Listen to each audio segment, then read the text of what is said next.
To make the unicorn's bangs, we're going to start with a foundation chain of 9 stitches. To make a foundation chain, we first need to make what's called a slip knot.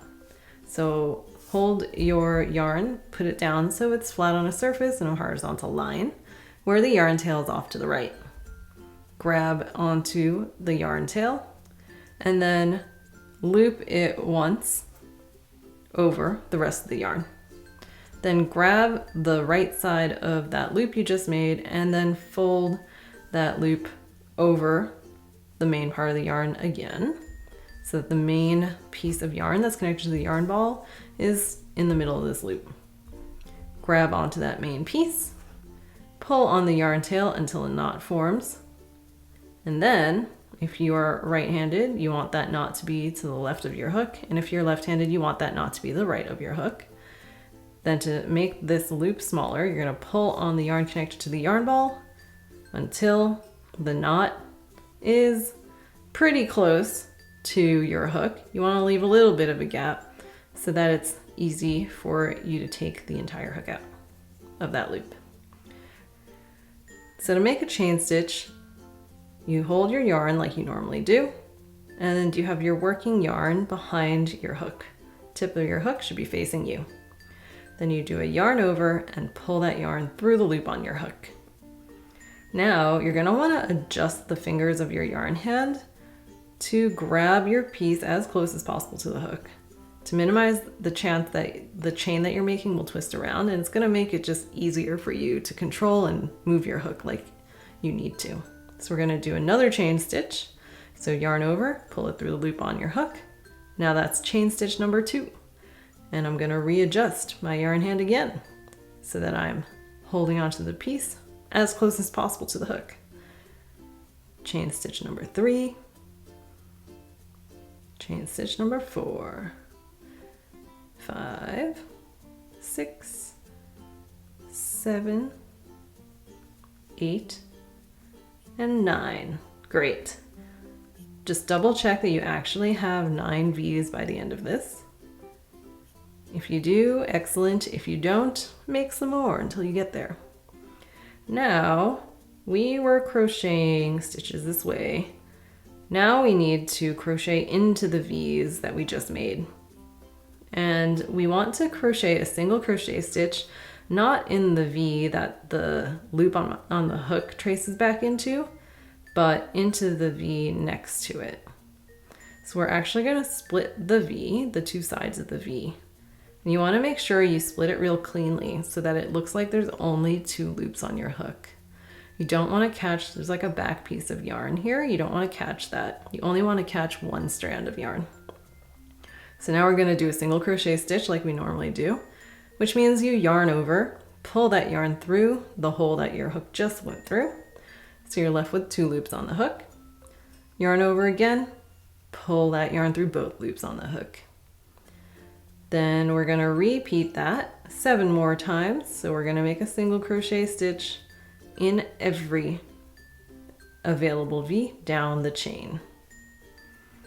So it should be a little bit easier probably to see where you need to put your hook next, because when you do a single crochet stitch where you're only picking up half of the V, you're probably left with a big hole like this. So you want to move and put your hook into the next available V, the one that's not stretched out. And keep going. Don't worry if the hole looks really big as you're making it. As you can see, those holes before looked pretty big, but once I crocheted the next stitch, the hole kind of looks like it went away.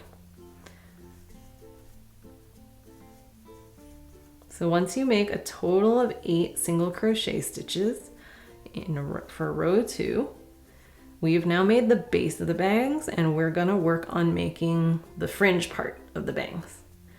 So the first part is pretty long, which is why we are going to do 9 chain stitches again. So remember, a chain stitch is simply yarning over and pulling the yarn through the loop on your hook. So that was 1, 2, 3. And remember, you want to keep moving your yarn hand along with you so that you maintain control of your chains. Okay, I have done 9 chain stitches. And I'm gonna repeat what we just did to make the base of this of the bangs, which is I'm gonna do a single crochet stitch in each one of the available V's, starting with the chain stitch that is the second stitch away from the hook. So this is the first stitch from the hook. This is the second stitch. I'm gonna stick my hook in there, yarn over, pull it through, have 2 loops on the hook, yarn over, pull it through again.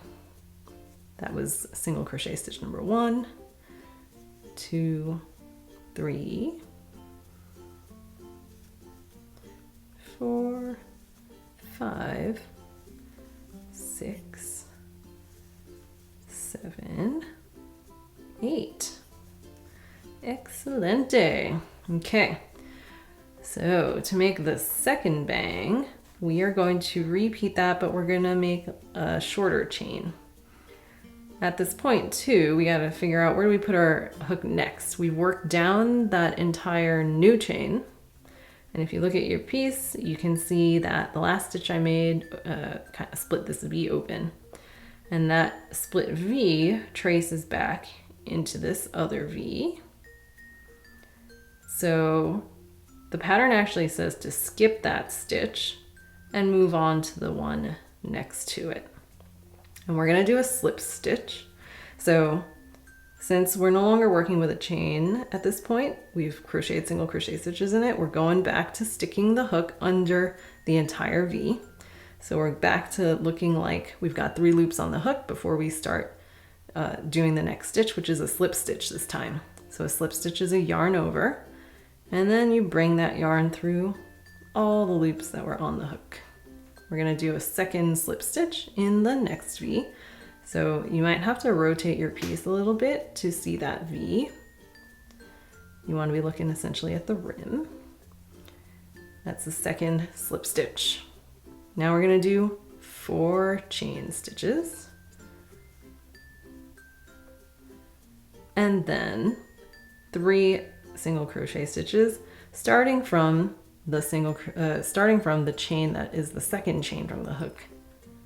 Seeing a pattern here? That's how it always works when you're making single crochet stitches in a chain stitch. You gotta skip the first skip the first chain stitch from the hook.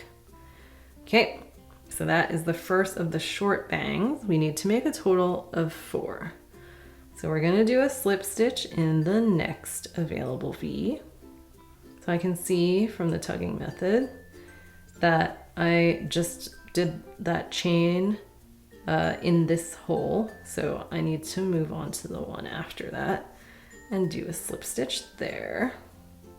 And I'm just gonna fast forward through the rest of the short bangs and meet you at the last bang.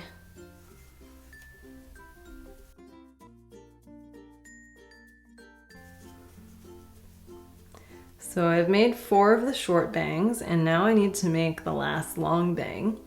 So I'm gonna take a look at that original base part of the bangs, and I'm gonna do a slip stitch in the next available V, and then a slip stitch in the one after that.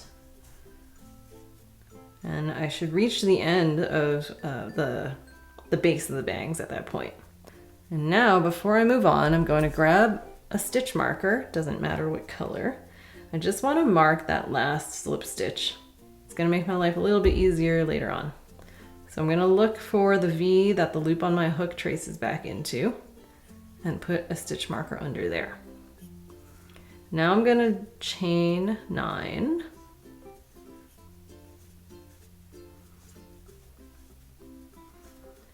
And then I'm going to do a total of 8 single crochet stitches in the chain. So remember, you got to skip the first chain stitch next to the hook and work your way from there. Okay, and the reason why we put the stitch marker in there was so we wouldn't have to try to figure out where we need to put our hook in next.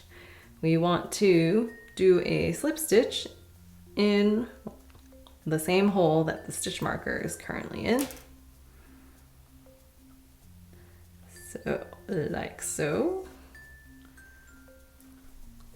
And then we're gonna fasten off to secure all this yarn. So that just means yarning over, pulling that yarn all the way through. You're gonna have to cut a yarn tail at some point. You do want to make this yarn tail a little bit longer than 6 inches, which is, you know, usually what I say the norm is of yarn tail size, because we're going to use that yarn tail to sew the bangs onto the piece. So I don't know, let's say like about 1 foot, and then pull the yarn all the way through. Cool. Looking good. Now we are going to grab our unicorn, and the goal is to sew the bangs on right around the horn. So you can no longer see all that space. And now look how luscious our unicorn looks. So you might also be wondering, do you put the bangs on this way or this way?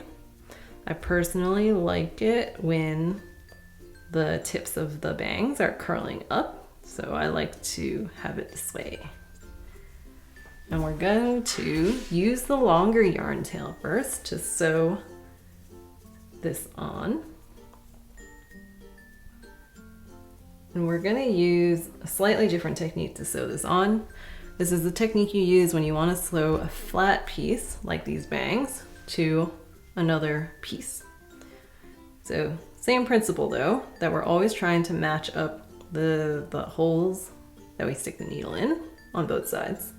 So I go into the body and then I bring out my needle a little bit higher on the body, because my intent is to stick the needle right under the top edge of the bangs, as close as possible. Here we go.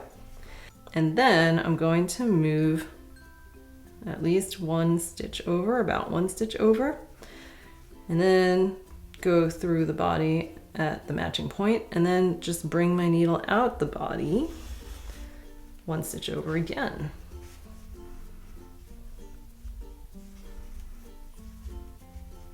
I'm gonna just check it's gonna make it around okay, great. Then I'm gonna stick my needle through the bangs and repeat this process all the way around.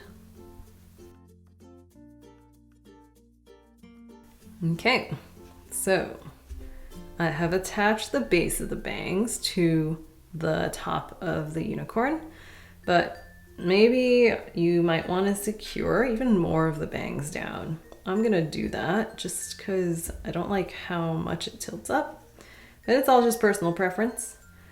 So I'm going to basically repeat all that, where I'm sticking the needle into the body and then back out up into the bang area, wherever it is I want to secure things down. So I'm still trying to secure stuff near the base of every individual bang because I want to let things naturally curl still. But I'm just gonna like secure a little bit more of the base of the bang like that.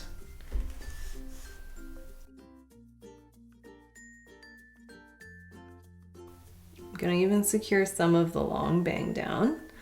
And I see that there's actually a little bit of a gap here, so I'm just gonna stick my needle into the main. I'm gonna cheat a little bit here. And stick it into the real main and then put it back in where the bangs are to try to hide that hole a little bit. In fact, I'm gonna do it on the other side too, just to hide the holes a little bit better and make it look more like we have one continuous main.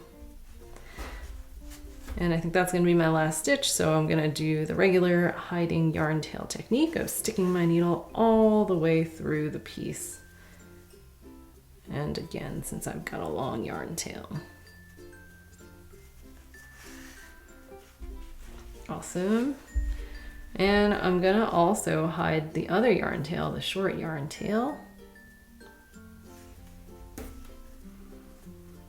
And looking at it, I see I still have a little bit of a white spot here, so I'm just gonna try to semi-cover it up with this yarn tail placement. Haha, see, you can't see that white spot as much anymore. And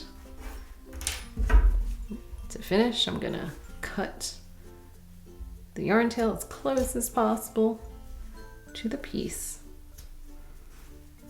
And squish the bottom around so you can't see that blue yarn tail. We're almost there. Just need to get some ears and some optional blush.